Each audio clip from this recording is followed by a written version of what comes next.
Welcome to Chaos, Courage and Coffee, the podcast for anyone who's felt like on the outside I'm holding it together, but inside I'm struggling. And we do it with honesty, heart, and just enough coffee to get through the day.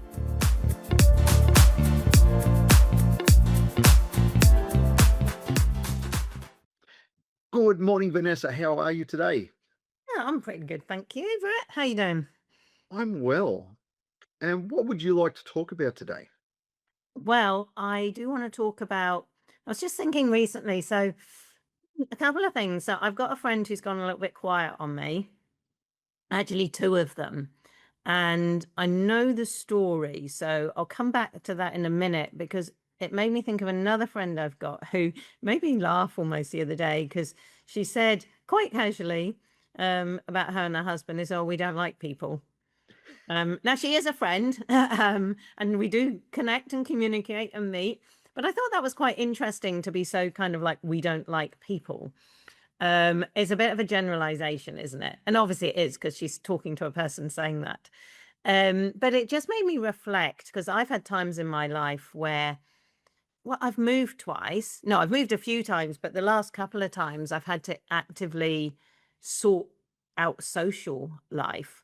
Um, and it's kind of hard, and we kind of don't really necessarily do it. And so back to those other two friends, they go quiet when they're like stressed or whatever. And it's not a time for me to take it personally and go, oh, they don't want to talk to me. It actually means they've just kind of closed down. So I wanted to talk more about this whole social thing because you look at all those different arrays of it. And then me, who's like, well, I know I need some social, but what am I going to do about it? Am I going to do anything about it? Do you know what I mean? I do. And look, I'm going to confess up front, I am not the best person, perhaps to set an example. I will say that. I'm not the best example of maintaining friendships. I am really bad at staying in touch. I'm really bad at making phone calls, catching up with old school friends and those sorts of things. I know those people are there. I even ran into one. Look at them, like they're there. They're there. I ran into an old school friend who we were great friends in high school. And I ran into him on a plane of all places, and we were sitting across the aisle from each other. And he said, "You've got my number, give me a call." He lives an hour and a half from me. I haven't called him. We haven't caught up. Mind you, he hasn't called me either. Yeah, yeah, yeah. So, there's a two-way street there. Um, but I know where he lives, and he doesn't know where I live, to be fair. Um, we just I'm really bad at it, at staying in contact with people. And so when you say, what are we going to do? I know I have deliberately started taking action, not to catch up with some of those old people, which is really bad on my account, but I've started taking action to try to find some new people in my life and building common interests with people that I can connect with more regularly, which we So might talk about soon. what I'm curious about really is us generally, we don't have to be specific about our personal experiences, but it's like, why does it matter really is the point. It's like, okay, I'm not meeting new people. That's okay, isn't it? Isn't it? No, it's not actually. And that's really what I want to talk about because I can tell myself it's okay and I can think it's okay, but I'm kind of telling you that we all need a certain amount of social and the right social as well. I can't just go out and be talking to people. That's not necessarily, that's like a cheat. If I just go, oh, I'll just go and talk to 10 people today, I hate it if you kind of were in a kind of counseling or coaching session and they're like, oh, just go and talk to 10 people. It's like, no, it doesn't work like that. And so that's really what I want to explore. It's not, the mechanics of what we're supposed to do, yes, might be important, but I think when we know why and what's happening if we're not getting the social level that we require of the right kind, how it's like we're human. It's really, really detrimental to us. Yeah, I think you're right. when we don't have those social connections, and there's different levels, so maybe that's something we need to talk about in here as well. There's different levels of connection. So what you're talking about is going and speaking to 10 people. That's that really surface level. How you going today? I've spoken to someone. I've had a connection. That's not what we're talking about here. We need to develop that and take it down into deeper levels. Be more meaningful in the connection, in the interactions that we have with people. Well, I'm just going to pause you a minute Okay. because I do not want to, what's the word, minimize those connections even because I know on the days where I'm like, oh, I'm going to just be a bit more social today. I do smile at someone when I'm walking my dog. I do, say a few words to the checkout person. And it does actually make a difference. So let's not completely dismiss those interactions because it's about you're still interacting with humans, okay? And I don't want to get too woo-woo about it, but there's all a bit of energy going on here. So even that is important. So don't rule them out, but that's level, let's call that level one. Smiling at people, how are you? Which is not asking how they are, it's just acknowledging someone else, isn't it? Let's call it that. That's level one. Yeah, you're right. And you're right in pulling me up. I'm going to say that. Thank you. Because for some people, that is a step. That is a big effort to even go that far. So I want to acknowledge that as well. um, and that it's still important. And depending on the, what you need, where you're at in life, in space, mentally, all those sorts of things, that might be enough, and that might be all of the mental energy you can give to having those connections. So I just want to acknowledge that. So thank you for pulling me up on that one. Um, and they are important. All right. Sometimes we do need a little bit more. Different people need different amounts. Different people need different types or levels of connection. Sometimes we need to go past those daily interactions. I can be a real social butterfly. I can talk to almost everybody and have a conversation with them, but it is a lot of that level one that we are just talking about. It's very surface level, chit chat.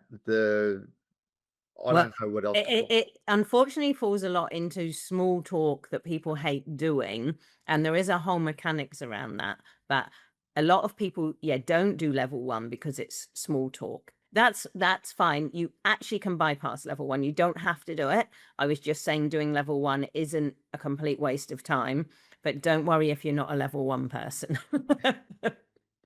Um, and then we can start delving deeper. But these things sometimes take time, or it requires people to ask better questions. So, not how's the weather, not necessarily how's your day going, but a better type of question to get to know a person better or to get past that level one stuff. I think you mentioned 2 things, so I'm gonna highlight it. Mhm. Um, Time and effort. So I think this works against us. And you know what? It's like I've been there where you need people, but it's going to take an effort, and then the effort's not really very rewarding because you have to start on level one if you're getting to know new people. So and it takes time. So I think this is quite off-putting. You want to step straight into something a bit deeper, but it doesn't happen like that. But then you don't feel the effort to make a start, so it is tricky. So yeah, I just wanted to highlight key things: time and effort. Do think about that, because if we're wanting a short-term reward, might not get it. Building a friendship does actually take time to get there, so we are going to have to put effort in, and that does quite often stop us. Yeah, it does. The effort can be in all sorts of different ways, but the time, there's only one thing when it comes to time, and that is time itself. There is research, and I think I don't remember where I saw it or heard it. 96 hours to of connection, of getting to know somebody before we really classify them as friends. So Okay, I would love someone can find some research because I'm going to dispute it because it's not the time isn't the same. And it's back to what you said about asking better questions. Now, you think small talk, you can do small talk for a really long time, you can achieve absolutely nothing. Or if you're like me and you're used to coaching people, you go straight in, couple of questions, and you're straight in there. So, no, I think we can completely condense the time because getting to know someone is about getting kind of a bit deeper and it's about being vulnerable and all of that. That can happen a lot quicker. So I'll be checking that research. Anyone else can check the research. And I'd like to see who's disputed that there's a set number of hours because I'm sorry, I could have had 96 hours with someone and still be talking about the weather, possibly if I see them every day for 5 years and just say, hey, how's the weather? So, no, I'm going to dispute that. I think it's how we use the time. And I think this could be the key thing for those people who don't want to stay surface level and want to actually get to know the person a little bit. I, I I'm happy to try and find that research or find that where I heard that. Okay, and I will look that up. But I think it was an average across most relationships, 96 hours for an adult to, and it is different for coaches because we learn to ask those better questions. We learn to delve deeper.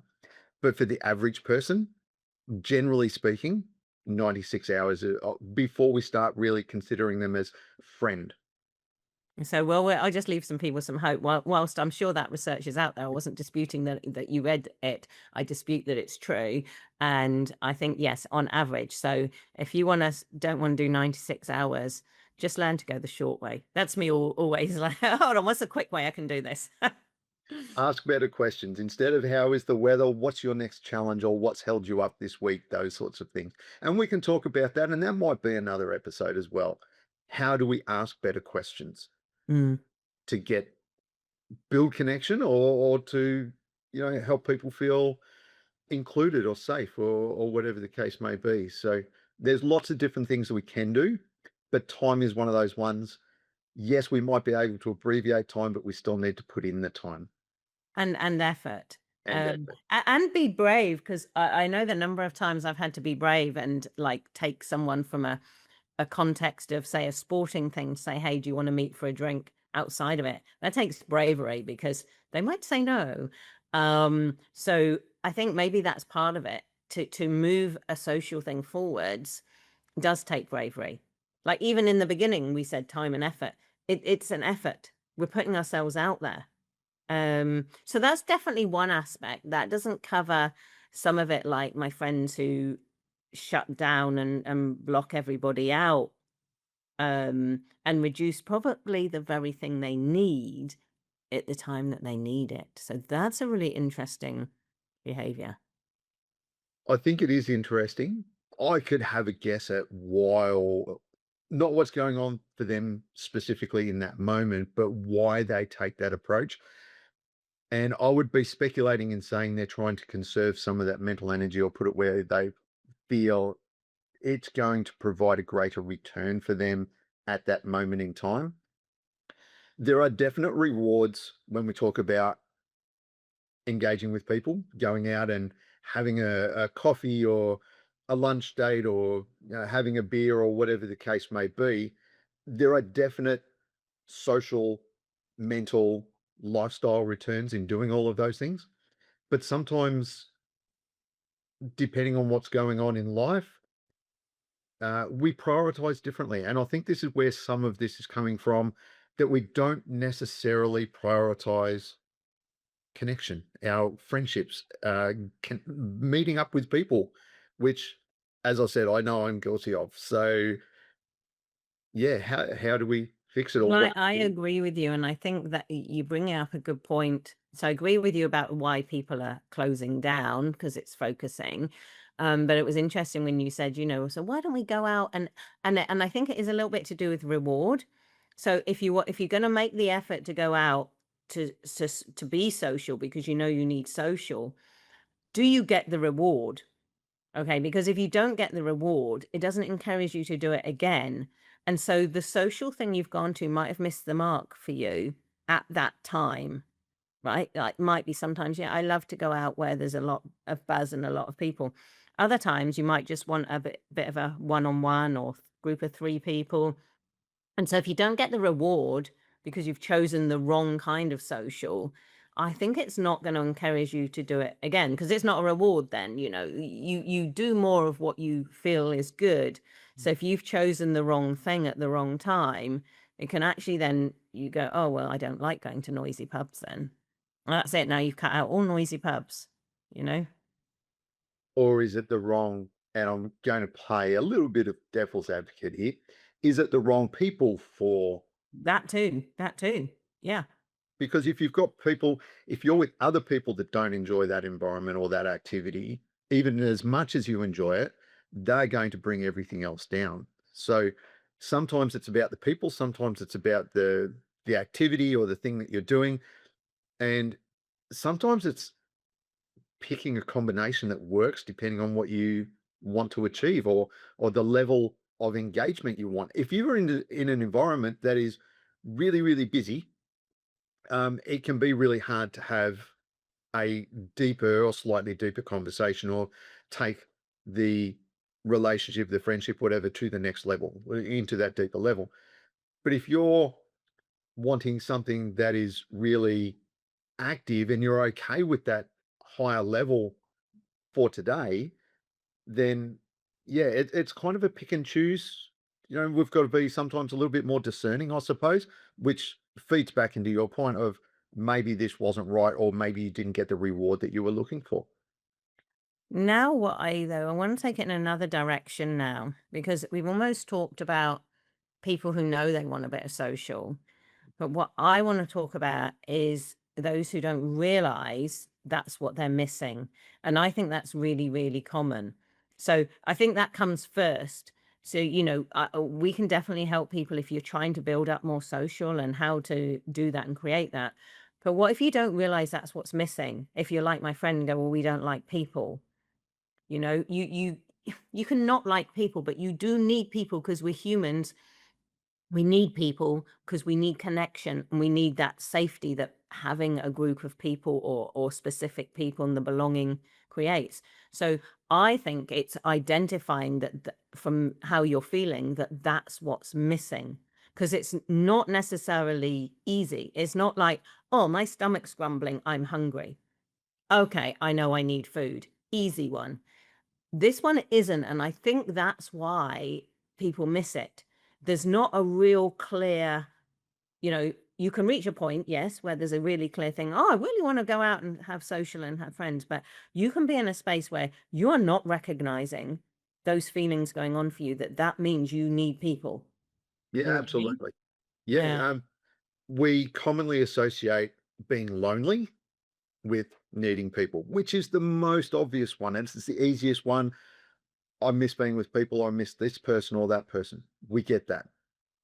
But we don't always recognize that there are other symptoms that can fall out of a lack of social interaction or social connections. So, what are they, Vanessa? Well, I was thinking this because the other day I was feeling, I don't know, gosh, got to come up with feeling words now. Um, Kind of flat, I suppose, might be the word. And I actually don't like that because I can't pinpoint what I can't fix it because I don't know what is the problem. What's it pointing to? What's flat all about? I don't know if that's not really a feeling word, so I'm sorry. I fail on that front, but it could come under things like not motivated, not excited, not, but if you can go with the word flat for now, um yeah, that would be one. What I was needing, I needed somebody else. Like, I like to bounce off other people, and if you haven't got, the wall and the dog, I mean, the dog's better than the wall, but they don't do enough for me because I like someone to say things back or challenge me or whatever. So that sometimes, yeah, I'm feeling flat. I don't know what that's about. Maybe we should just do a list and everyone can check it off against, or maybe you need more social. Maybe we should. So, flat, low energy, low motivation, low excitement. Hmm. for Yeah, certain very things. much on the energy level again. Sorry for those who don't like the whole energy thing, but it's on the below the line level rather than the above the line, which is, happy, excited, exuberant, or whatever. Yep. Mm. Uh, so feeling flat is one of them. Maybe grumpy, irritable, without being, necessarily being able to put a finger on why. There are lots of, and the problem with these is feeling flat. Could be sleep. Being grumpy could be sleep. It could be poor food, diet choices, those sorts of things. But not getting the social engagement.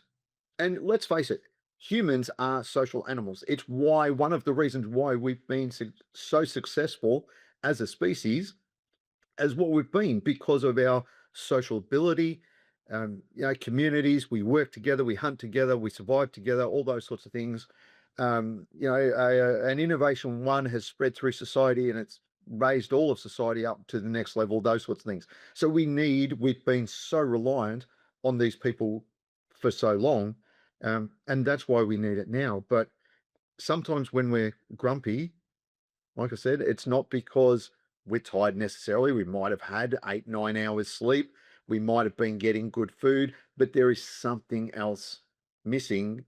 One of our needs, the things we need in our life, people, is not being met. So it's really funny because when you started talking about it, it reminded me of this checklist I did for my husband when the baby was born. I was like, right, I'm going out. If the baby cries, and I gave him a list of 5 things, go through the list. Now, the issue is, like you said, right, we could be grumpy. All right, but we could be tired. We could be hungry. We could be all these other things. That's okay. Go through your checklist. But the trouble is, I bet social connection is not on your checklist. And I think that's the problem. We can go through all of those that we know. And that, I think, is a missing link that we don't realize how important social is. It's not on the list. Yeah, It has been highlighted since COVID a lot more, which I think is really, really good news because they've said how detrimental loneliness is. But then that's taking it to the extreme loneliness. And then also people don't understand it. It's like, but I've got a partner, I've got this, I've got that. So it needs to be on your list. That I think is the missing thing for people. Put it on your list. Grumpy, what else? So we've had flat, we've had grumpy. Are there some other irritable? Would that be could be. I don't well, know. that's grumpy, It's irritable, grumpy. Okay. so So same sort of thing. variation. Yep. What about when we don't have that pick me up? So um, low resilience. So if we get a knockdown, a bad thing happens, we dwell on it more because we don't have somebody to sort of drag us out of it or present an alternative view or um, try to present the silver lining to us. And so it's just that little bit harder to bounce back from the setbacks or the hard knocks that we take as part of living life. Mm. I think that's another thing that, okay, if everything knocks me down and it's just getting a little bit too much, sometimes who can I turn to or who can help pull me out of this? And there are, I know certainly here in Australia, we've got Lifeline. So if you're having a really hard time, you can call people and they sort of are a substitute for that if you don't have anybody else in your life, which I think really highlights that if you're going through those hard times, you kind of need to speak to somebody. And that's why we have those telephone counseling services and that sort of stuff. Which is hard for some people to do. But what came up for me is when we're going through it is not the time to try and start to make new connections. That's the problem.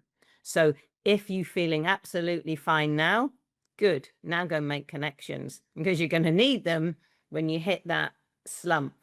In the slumps, probably too hard. Like Yeah, that. And that, okay, so let's go back to my friends who close off. It's too hard.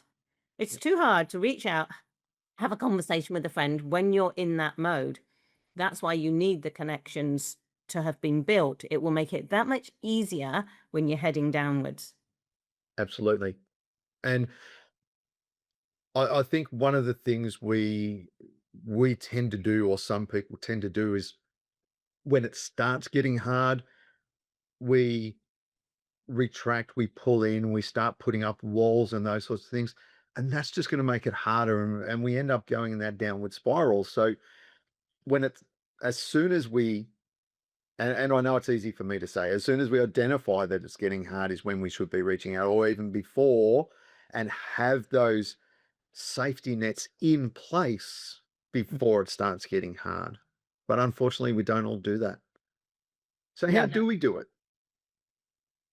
You How you do do it consciously, and this is kind of one of the things I want to talk about because when I moved the last time and I moved to Wellington, I literally had to do this all very consciously.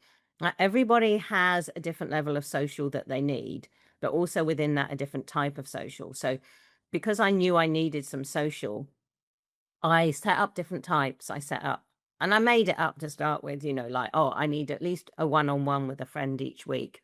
I need at least one group thing per week. I need, and I kind of made my list and then actively did it.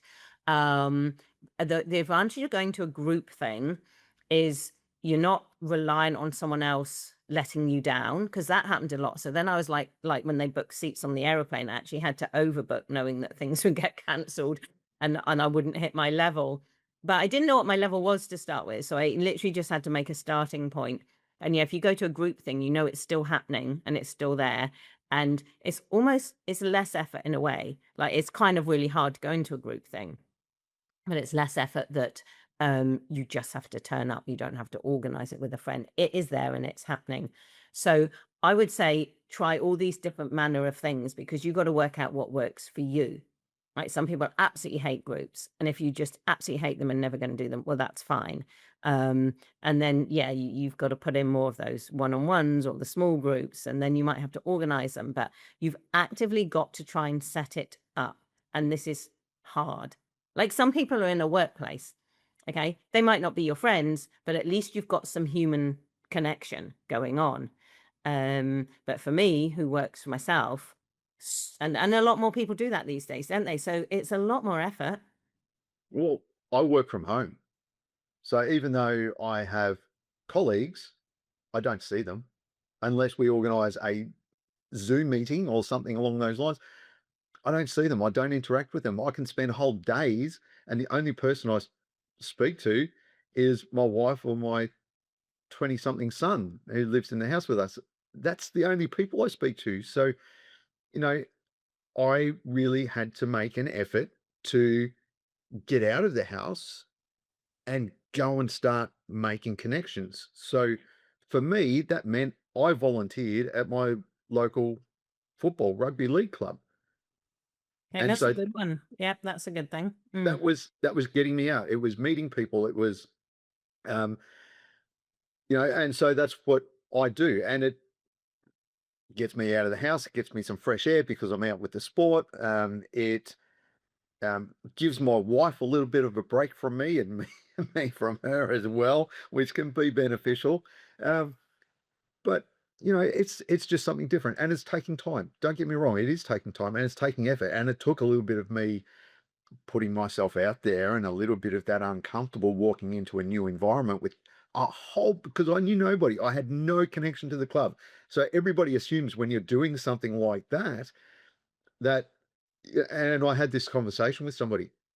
So what brought you here? Oh, nothing. I just live in the community and wanted to, volunteer and, you know, do something. So you don't have children that are part of the club, you're not on one of the teams or anything? No, I'm not a team member, I don't have children in the club. My children are 20 something and neither of them are interested in this sport. Um, but I am, and I wanted to come down and do something for the club, so here I am. Everybody thought that was really cool. So that's just me putting myself out there because I'm able to do that. I recognize that a lot of people can't, but being able to do that gives helps break some of that ice and helps with some of those conversations. But it's not easy. Like, for some people, it's totally is, but then they're probably not even bothering to listen to us right now because they're like, "Nah, I'm all sorted socially." So we're talking to the people who are like, it's not that easy. And I think the lesson maybe to take away is no, it's not. Okay. And you are going to have to push yourself, be brave, make the effort, plan it, and, think about it. And you won't necessarily get the immediate reward, is the other thing. And that's really, really important. Like that first time you turn up somewhere and you feel awkward, like first day at work, there's not an immediate reward of, oh, that sometimes there is. I've had it, and sometimes there is, but that's not a guarantee. So don't expect it. It might take a few goes before you feel comfortable, before you actually, speak to someone in any way that's anything other than, oh, where do you live? So yeah, it takes effort and time and Yeah. energy and And prayer. I think we have to acknowledge, as you said, that sometimes it is going to be a little bit uncomfortable, Yes. and we need to recognize, as I said, acknowledge that and be okay, and let everybody know it's okay to feel that. That is natural, but unfortunately, the reward is on the other side of that. So we've got to go through that to get to where we want to be. However, better the discomfort of putting yourself through that than this discomfort of actually not making those social interactions and connections in the long run. So you're going to feel uncomfortable one way or the other. So you may as well put it into something that might get you there eventually. Yeah, yeah, absolutely. Do you want the pain now or the pain later? Yeah.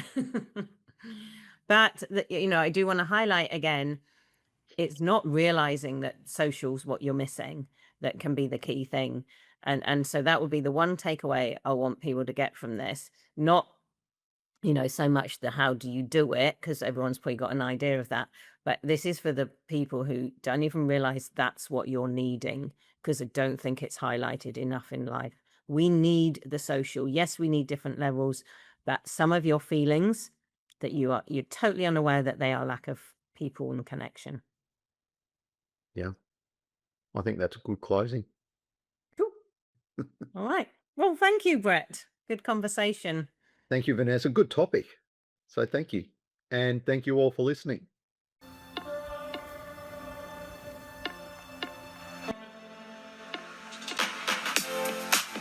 Thanks for being with us today on Chaos, Courage and Coffee. Remember, you're not alone and you don't have to figure it all out at once. What part of today's conversation stood out for you? This podcast is about showing up in the mess, not waiting until it's all sorted out. If today helped, share it with someone else who might need it too. And if you're navigating your own version of chaos, we'd love to hear about it. Leave a comment, message us, or join the conversation. We'll be back soon with more honest talk, less pressure, and just enough courage to get through whatever's next. See you next time on Chaos, Courage and Coffee.